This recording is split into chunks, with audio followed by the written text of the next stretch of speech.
What's up guys, it's Team Mai and welcome back to my channel. I know it's been such a long time since I made a video and honestly so much has happened since the last time I uploaded. I'm no longer in Vienna, Austria, but I will be moving back to Vienna hopefully in April. But given the title of this video, of course a lot of things are kind of in limbo, but of course after the year that we had, a lot of things have been in limbo, so that's just not that strange. But yeah, so today I'm going to be talking about my recent diagnosis of type 1 diabetes, which is a very new and shocking diagnosis for me, but I'll just get into that. So basically, recently as Friday, I went to the endocrinologist and they confirmed that I do have type 1 diabetes. I was admitted to the hospital about 2.5 weeks ago, like near the beginning of February, because I was having a lot of medical complications. And so I, went to the emergency room to figure out what was going on. And yes, it turns out that I do in fact have type 1 diabetes after multiple antibody lab tests, etc. So I guess I'm just gonna explain like how I found out the diagnosis, like how I was feeling when I figured it out and all of that stuff. So yeah. So basically in January, I started to feel really weird. Like my body was really exhausted. I was tired all the time, kind of had a loss for appetite, but I was really thirsty. Like I was drinking a ton of water, a ton of juice, like a lot of sugary drinks. Like I wanted sugary, juicy things. Like I was going to the store, like buying tons of orange juice, buying tons of like watermelon, like all types of stuff, right? And like just had a craving for just juice and liquids, like anything liquidy, bubble tea, was drinking a bunch of bubble tea, all kinds of stuff. And so I just was not feeling good. I was not feeling like myself, like at all. And it was the beginning of my second semester of graduate school and all of I'm taking it online right now because I'm in the United States, but also in Austria, everything's online. And so I was, the first week of class in January was good. Like, I was able to get through the material, do my readings, do everything like that. But by the second week of school, I was just not feeling good. I was sleeping through lectures, like, and mind you, there's a time difference. So like, I was just thinking like, okay, maybe I'm just tired because of the crazy time difference. Cause like my earliest class is at 5 a.m. So I was just like feeling really exhausted, feeling really tired, not focusing at all, and just being really thirsty. I was going to the bathroom a ton. Like it just wasn't it. So then I remember very distinctly, like the Friday before I went to the hospital, I went to go to my favorite bubble tea place and got a really big Thai tea. And so I was drinking the Thai tea and I was like, yes, it's so good. Like I love Thai tea. So I drank the entire thing and then suddenly my stomach just felt horrible. Like when I tell y'all, like my stomach was hurting, like in pain. So I was like, dang, like something must have been that bubble tea. Maybe they didn't make it right. Like no shade, no tea to the bubble tea place that I go to. It's my favorite place. No, y'all didn't do anything to my drink. It was tasted perfectly fine. Clearly it was the diabetes. That was the problem. But I had this horrible stomach ache, like disgustingly awful, painful. So I was like, dang, like, okay, I'll just rest it off. It'll be all good. So I tell my mom, like, Mom, like, I have a really bad stomach ache. Like, I'm just in a lot of pain. She was like, okay, like, I'll get you some Pepto-Bismol and like, it'll be fine. So the days and days keep going by and like my stomach is still hurting. And then on top of that, my head starts to hurt and like my body's like aching. I'm sweating. Like it was so bad. So I was just getting worse and worse and worse. And so later on that week, I would say the Wednesday. So I went to the hospital on a Thursday. And on a Wednesday, I was just like, yo, like the Wednesday before I went to the hospital, I was just like, oh man, like, I don't know what's going on. Like my breathing is really off now. Like my chest hurts. Like I had such horrible chest pains by that point. My breathing was bad. And, I was just like, all right, I don't know what's happening. So my mom was like, okay, we're in a pandemic, a pandemic, and you need to get tested for COVID. So, I felt so weak and like I couldn't really do things myself. So I asked my brother to drive me to go get a COVID test. So I went to get a COVID test and it came back negative, but they told me I tested positive for the flu, which is really weird. So, because who's even getting the flu at this point? So I was like, okay, I bet, like I have the flu, like good to know what's going on with me, great. So they gave me some flu medicine and they specifically were like, if you start to vomit, like let us know and maybe you need to go to the emergency room or whatever, because that means the flu has gotten really bad.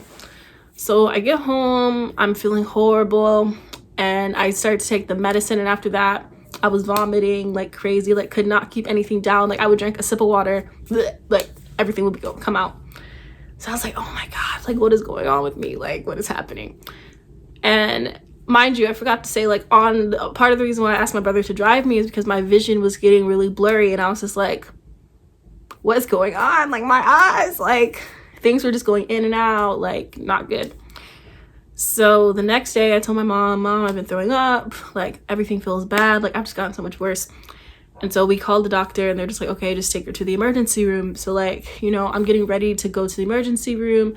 I was so like out of it, like my head was really hazy. I didn't bring nothing with me. I brought a few bottled water, some applesauce, not a charger, nothing else, just like nothing, just my phone, a jacket, and some applesauce and a bottle of water.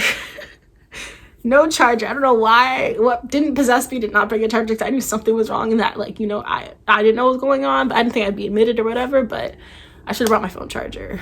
Biggest regret, actually, going to hospital without a phone charger. So I'm coming downstairs to go back, like to get in the car to go to the hospital, and I feel like I'm about to pass out. Like I tell my mom, like, Mom, I'm about to drop on this floor. Like I can't move. Like I can't. So we finally, like, I'm able to get to the car. We zoomed over to the emergency room, and I get admitted. The people are like, you look horrible. And I'm like, thanks, like, love that. Thank you. I know I look really bad. So I get admitted to the emergency room. They start taking blood. They keep asking me what my symptoms are, blah, blah, blah, blah, blah. So what I was fearful of it being, it was a blood clot, because that is something that I, like, people in my family have gotten, and like, you know, because of the chest pains and the breathing problems and all that, I was like, oh crap, like, you know, maybe I have a blood clot. Like I was so scared, right? So the actual doctor from the emergency room comes into the room, and you know how in the emergency room they're so busy, they have so much to do, you know, they don't have a lot of time to be hanging out with you, talking to you or whatever, because it's the emergency room, emergencies are happening. So, you know, he stopped in and he was like, okay, I know this is about to be a lot. Like I have something really, like, it might be hard to hear, but like I need to tell you this, and like if you have any questions you can ask. So internally I kind of start freaking out, because I'm like, oh damn, this man's really about to tell me about blood clot. Like, so I start to mentally prepare myself to hear that, you know, because like I'm convinced in my heart that's what it is. So he was like, so like, just to let you know, you have type 1 diabetes. And I was like, wait. Because mind you, I don't know anything about diabetes at this point, like quite literally, like nothing, like at all, like about diabetes. Like no one that I knew about, like that I was really close to. Now I know like people that have it that I just didn't know before had it. But like at the time, like no one I knew that I was really close with had diabetes. So I was just like, what is it, what even it, like what? So he's like, yes, like you have type 1 diabetes, like your blood sugar is just like really high. My blood sugar was in the 500s, right? And so basically he was letting me know that my body was going into something that is called DKA, which is diabetic ketoacidosis. So it's like when your blood sugar gets really, really, really high to the point where your body is not able to function because there's no insulin that is regulating your blood sugar happening. So basically what happened was that my pancreas, for whatever reason, which like we still don't know why, like even after talking to the endocrinologist on Friday, just stopped producing insulin completely. And so, yeah, that's what happened. And so with DKA, you very much, it's something you need to catch and like know the signs of, which all the stuff prior, like now I know for a fact that all the signs, like the thirst, the peeing all the time, the body aches, all of that stuff were all signs of DKA, and my body letting me know like, yo, bitch, something's wrong, like something's going on, something's going down. So thankfully I caught it when I did, especially the fact that like my vision was starting to go, because that's like kind of the early signs of you possibly going into a coma because you're going into DKA. So they admitted me to a regular room on a normal floor. Well, before that I went to the ICU. So I was in the ICU for 3 days. They had me on two different IVs, both of my arms. Like my arms are looking crazy. Like when I left the hospital, I looked like I got into a fight. Like it was that bad. Like all the bruises, all the like scarring and all that stuff up and down my arm from all the like blood tests they took, all the freaking needles, right? And of course they began to give me insulin through an IV, and that went on for 3 days. The nurses were really nice in the ICU. Like they were really cool, really thoughtful, and it was just a weird place to be because like when I found out, like, of course we're still in COVID, so I had no family members that could come up with me, and since I didn't have a phone charger, I had to constantly ask for them to charge my phone. And so it was just really me in the ICU, like really exhausted and faint and not feeling great, and FaceTiming my family and my friends to just let them know what was going on, and I just was not feeling good at all. And after those 3 days, the next 3 days I spent was in a regular room in the hospital, and that's where they gave me like diabetes education. That's where I learned how to inject my own insulin. That's when I learned what diabetes was, what it means, and like what my life has to be going forward, all that stuff. So basically now I'm home. I spent 6 days in the hospital, and it's been about 2 weeks now since I left the hospital. So I have officially been a type 1 diabetic living for about two and a half weeks now. So yeah, that's what happened. I'm a type 1 diabetic. Fun. So I've been on YouTube, like on forums, all types of stuff, trying to figure out like, what is my life now? Like, because type 1 is something you live with the rest of your life. So that means I'm insulin dependent, literally forever. So I've been learning different things like about pens, about insulin pumps, about glucose monitors, things like that. And so right now, my doctor has put me on a 45-60-60 diet. So that means I can only have 45 carbs in the morning and 60 carbs for lunch and 60 carbs for dinner. And I'm allowed to have up to 15 carbs for snacks. So thankfully, my endocrinologist appointment went really well, and my blood sugars have all been in a phenomenal range according to my doctor, and they were just like, yes girl. It's because I've been really sticking to this diet like very strictly, because quite literally going into DKA and like feeling like that was the worst feeling like health wise I've ever felt in my entire life, and I never want to go back to that like at all. And now that I know, like, you know, this is something I'm gonna have to do forever, I kind of want to make it a habit to make sure that I'm doing the right thing. So yeah, I wanted to show you guys some of the stuff that I actually have to use now. So yeah, let me share it with you. So I have my insulin pens, which are the two things that basically keep me alive and make sure that my pancreas is producing insulin so I can break down sugars and all that stuff. And so they're pretty interesting. Like, this is called Levemir, which is the brand that I use, but it's just a long-acting insulin. And basically, like, it regulates throughout the day my insulin. And then this is the Novolog, which basically I inject before every meal. So like breakfast, lunch, and dinner, I inject a specific amount of units. And yeah, so yeah, this is what it looks like with the top on. Then you just put like a needle on top of it and you inject it. This is what the needles look like.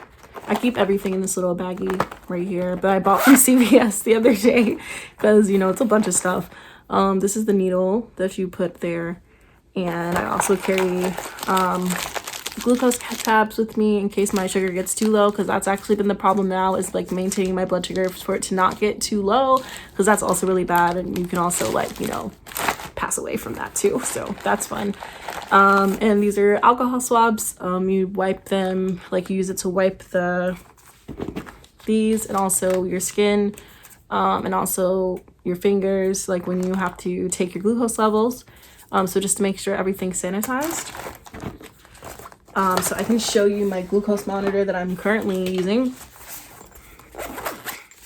So this is the bag for it that I keep it in, and basically this is my glucose monitor. It's a Publix brand glucose monitor. It's really old school looking, it kind of looks like a walkie-talkie to me, but you know, that is what it is. So basically the way it works is that you take a testing strip from this tube, which I learned recently you're supposed to keep it in the tube. But yeah, you just take a testing strip and you put your blood on it and you put it into the monitor, and then it tells you what your blood sugar is. And in order, you get blood from your fingers. So I use this thing to prick my fingers called a lancet. and you basically put this lancet needle inside of here, and then you set the level for like how hard you want it to prick you, so it can break through your skin, and then you put the blood on the test strip and then tells you your glucose levels. So yeah, these are all fun tools to use. But yeah, so like my doctor recently wrote me a prescription for the Dexcom G6, which is like this automatic glucose monitor that like you just put into your skin. We went to go pick it up the other day, but it wasn't ready. It's not gonna be ready until Tuesday.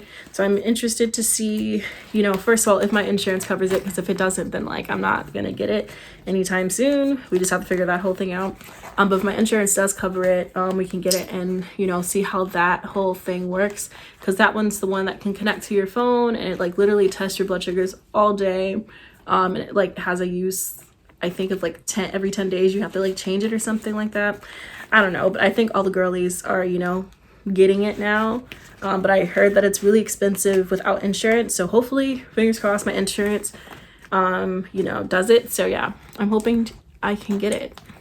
But yeah, so I just want to let you guys know that I'm going to be doing, I guess, more content documenting this, not only for you guys, but mostly for myself, to be quite honest, so I can make sure that I am making progress and like staying consistent and like, you know, yeah. And also I'm moving back to Austria, and you know, I think it would be really good to have some content that exists on the internet about traveling with type 1 and like, you know, doing this type of thing in another country. And I'm sure it exists, I just wasn't able to find it yet, so I'm still searching around for stuff like that. So yeah, I just hope this can be helpful for other people. And I also want to connect with other type 1 diabetics online, so like if you do have diabetes at all, like type 2, the middle range of type 2, type 1, or type 1, like literally just comment and like we can be friends and like talk about stuff, because I'm trying to find like where the online community lurks.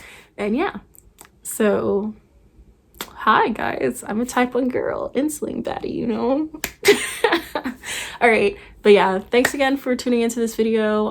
Be sure to check out my other videos, come back for more content. If there's any other travel content or diabetes related content you want me to make, or like graduate school content you want me to make, comment the ideas into the comment section, and I look forward to seeing you guys in the next video. All right, bye.